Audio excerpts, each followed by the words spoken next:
To forget the breath.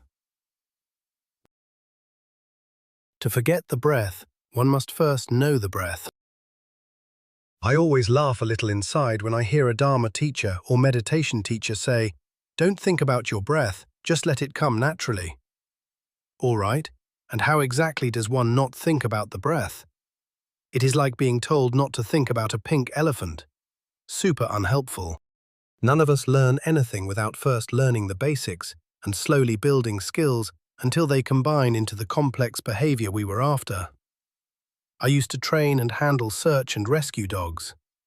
The goal was a dog who would work tirelessly over hours to find a missing person, a genuinely complex task. So we broke it into its smallest, discrete, learnable behaviors and then, over many repetitions, linked them into a whole. And it all started with one thing: engagement. Look at me. From there to a working dog could take 2 years. Meditation on the breath is no different. We first have to have a fairly complete acquaintance with the breath. You cannot forget something you never knew in the first place. Buddhist practice has a few devices for this, and versions of them turn up across traditions. Zhiyi, the Tiantai master, set out the one most of us have heard before, usually in 3 parts. Count the breaths, 1 through 10, then start again at 1. When the counting steadies, drop it and simply follow. The belly rising, the turn at the top, the long fall out. Then let following go too, and just sit. 15 centuries later, the sequence has not needed improving. Zhiyi, in fact, carries it further, past stopping into contemplating and returning. The first 3 steps are simply where most of us live. What is easy to miss is that the 3rd step is the whole point of the first 2. You count in order to arrive somewhere. Counting is no longer needed. The counting is not an inferior version of the sitting or a crutch for people who cannot yet do the real thing. It is the road, and there is no other road. The forgetting that comes at the end is not the same as never having known. A person who has never counted a breath in his life is also not counting. He is not, on that account, meditating. First, there is a mountain. Back in the 60s, when Zen was reaching a wide English readership through Suzuki and Watts, the Scottish singer Donovan sang of, "First there is a mountain, then there is no mountain, then there is."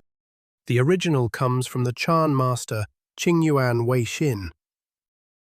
Before I had studied Chan for 30 years, I saw mountains as mountains and rivers as rivers. When I arrived at a more intimate knowledge, I came to the point where I saw that mountains are not mountains and rivers are not rivers. But now that I have got its very substance, I am at rest. For it is just that I see mountains once again as mountains, and rivers once again as rivers. He ends the same passage with a challenge to the room. Are these 3 views the same or different? If anyone here can tell the black from the white, I will grant that you have met me face to face. That challenge is the crux, and it is usually skipped over because it is much harder and doesn't land as a clean and glib soundbite. Qingyuan is not offering a tidy progression to be admired. He is asking whether you can tell his first mountain from his third, because from the outside they are indistinguishable. Both are a man looking at a mountain and calling it a mountain. The difference is not in the mountain. It is not even what he says about the mountain. It is in what had to happen to him before he could say it again. The middle stage is not a destination. The doctrinal map is familiar enough. The solid mountain is the provisional. The dissolved mountain is emptiness. The mountain seen again is the middle. And it is also the least useful thing about the passage, because a map of a road does not tell you what it costs to travel it. What the passage actually says is that the second stage is a passage and not an address. There are practitioners who arrive at no mountain and set up house. It is an intoxicating place to live. Everything can be dissolved from there. Every attachment, every claim, every earnest belief someone brings to you. Nothing is what it appears to be, and the person who has learned this can say so about anything, endlessly, and never be wrong. It is a position that cannot lose an argument. It is also a kind of arrested development. Emptiness, held as a permanent posture, becomes just another thing to hold, and the tradition is blunt about this. To be attached to emptiness is worse than to be attached to existence, because the person attached to existence at least knows he is holding something. The corrective is not to retreat back into the first mountain. It is to go through until the mountain comes back, not as a concession or a compromise, but as what was there the entire time, now seen without the film over it. The counterfeit third stage.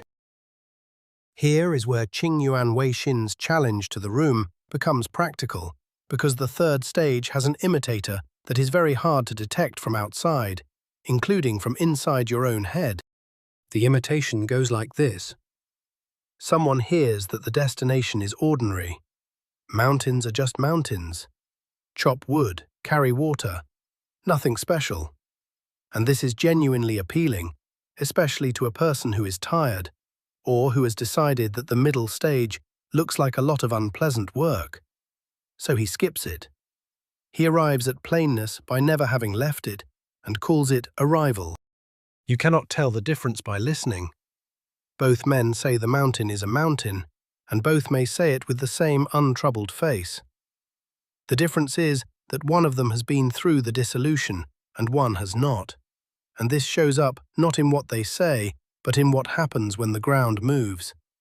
When something genuinely breaks, an illness, a betrayal, a death, a doctrine that stops working, the man who skipped the middle has nothing under him.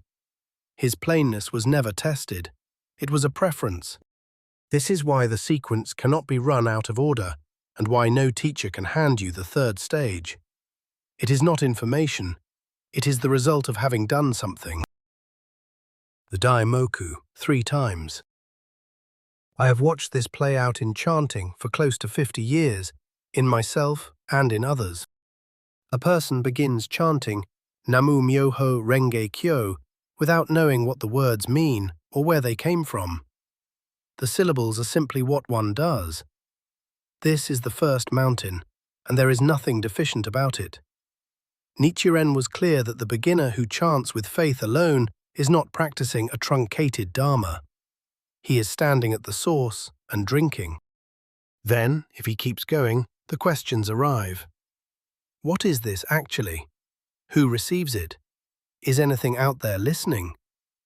He learns that the daimoku is not a request submitted to an office, that there is no one on the other end taking orders, that the syllables have no magic in them, that the Buddha is not a person who intervenes.